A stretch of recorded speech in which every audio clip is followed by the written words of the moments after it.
नमस्कार मित्रांनो, महाराष्ट्र राज्य ग्रामीण जीवनोन्नती अभियान अंतर्गत स्थापन करण्यात आलेल्या महिला बचत गटांसाठी एक अतिशय दिलासादायक आणि महत्त्वपूर्ण असा एक अपडेट आहे आणि यांच्याचबद्दलची माहिती आजच्या ह्या व्हिडिओमध्ये माध्यमातून घेण्याचा प्रयत्न करणार आहोत.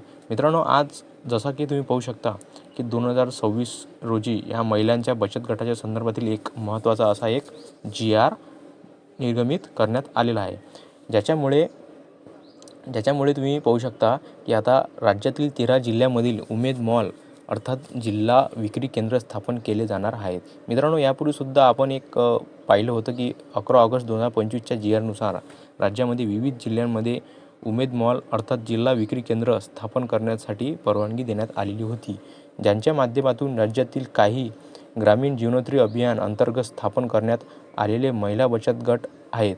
या बचत गटा माध्यमातून बनवण्यात आलेली विविध वस्तू यांची विक्री करण्यासाठी एक अधिकृत आणि हक्कांचा असा बाजारपेठ उभा करता यावं, यासाठी जिल्ह्याची विक्री केंद्र अर्थात उमेद मॉल स्थापन करण्यात परवानगी देण्यात आलेली होती, ज्यांच्यामध्ये प्रति उमेद मॉल 20 कोटी असा खर्च निश्चित धरून 200 कोटी रुपयांचा निधीला मंजुरी देण्यात आलेली होती.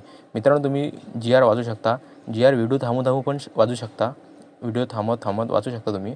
त्यामुळे त्यांचे पण माझं पण ऐकू शकता काय होती यांच्या पाहू शकता तुम्ही. यांच्यामध्ये विविध लोकप्रतिनिधी यांच्यामध्ये माध्यमातून आलेली मागणी आणि राज्यातील असलेली आवश्यकता पाहता आता 10च्या ऐवजी 13 मॉल उभा करण्याची मंजुरी देण्यात आलेली आहे.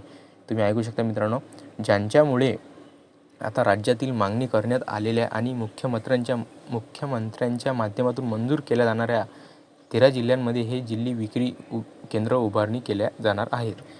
यांच्यासाठी 200 कोटी रुपयांचा निधीचा तरतूद करण्यात आलेला आहे.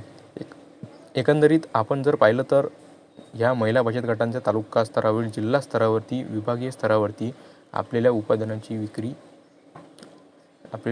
विक्री करता यावी यासाठी 2009 पासून प्रयत्न केले जात आहेत. यासाठी मार्केट उभारण्याची काम सुरू आहे आणि यांच्यामधील एक महत्त्वाचं असं पाऊल म्हणजे उमेद मॉलची स्थापना. आता लवकरच यांच्यामध्ये 13 जिल्ह्यांची निवड केली जाईल. 13 जिल्ह्यांमधील उमेद मॉल उभा केले जातील, कारण की 13 जिल्ह्यांची लिस्ट येणार आहे. लवकरच आपल्या चॅनलला सबस्क्राईब करून ठेवा. 13 जिल्ह्यामध्ये हे उमेद मॉल उभा केले जातील, जेणेकरून या महिला बचत गटांच्या माध्यमातून निर्माण केलेली जी काही उत्पादन असतील, वस्तू असतील, या त्यांना त्या ठिकाणी हक्कानं विकता येणार आहेत.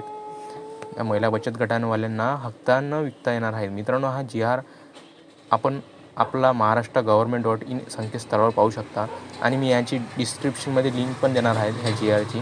तुम्ही वाचू शकता आणि व्हिडिओ थांबून पण GR वाचू शकता. मित्रांनो, असेच नवीन व्हिडिओसाठी चॅनलला सबस्क्राईब करून ठेवा. जय हिंद, जय महाराष्ट्र मित्रांनो.